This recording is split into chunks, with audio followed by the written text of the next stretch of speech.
I was the 5th woman in Victoria to be diagnosed. I was the 12th in Australia. Kaposi sarcoma, it was a visual. That's stupid to have contracted In HIV. 1987, 200 men were tested over a couple of workshops, and 90% of those young men tested for a thing called GRID. Gang-related infectious disease. GRID. Screaming in my head at God or whoever is up there. How can you bring me someone that makes me feel like this? Stigma. It's really useful for a lot of people to try and I hate control myself other for that reaction, because I reacted the same way people in my hometown. Oh, well, you're very promiscuous, so therefore you must have HIV. Otherwise, if I told them that I do have HIV... She was my best friend. I took my pill! I ended up going to teach English and volunteer in Mozambique, and at the end of that, I went on a bus trip from a town in Tanzania to a town in Kenya. And I sat next to this man on the bus and we were having a nice old chat.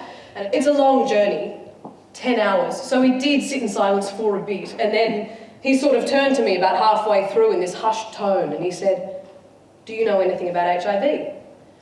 I don't think we're ever going to get rid of stigma, because primarily, stigma is really useful for a lot of people to try and control other people. People use it all the time, whether it's governments or public health specialists. People deliberately use stigma to marginalise other people or to demarcate what isn't acceptable in behaviour.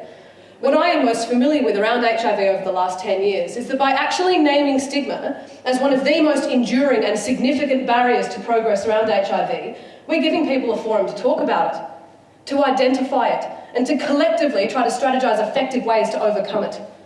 I was having sex with anonymous people and their status wasn't always discussed. I took lots of loads from lots of guys who I didn't know. They were in the door, they dropped their load on me, and then off they'd go, and that was pretty much all I knew about them. I didn't tell the whole truth to the doctor at the consultation. I don't know, I was a bit embarrassed about just engaging in these reckless, unsafe sex practices. I can't blame the doctor.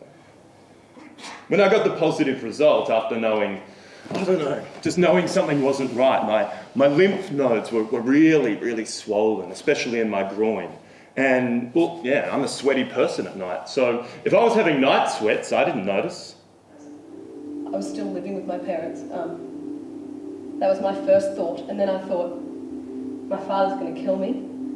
Being from a European family and at that time very homophobic and being infected by a poof, I knew he had this image of being shot, and the headlines would read, "European father shoots girl infected by it." So I contemplated suicide. So I drove down to this secluded spot that I knew down the beach that in my mind would take a while for somebody to find me so that I could do what I had in my mind to do, which was basically car fumes, exhaust, etc. And I said, "Look, this is my situation. I've just been diagnosed. I don't know what to do, and if I don't get help, I'm going to suicide." And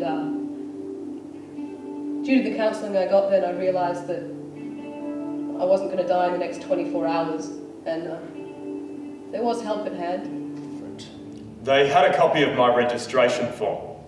On the evening news, they showed my name, my number, my address, and my registration form. It said, "Please note, this player is HIV positive."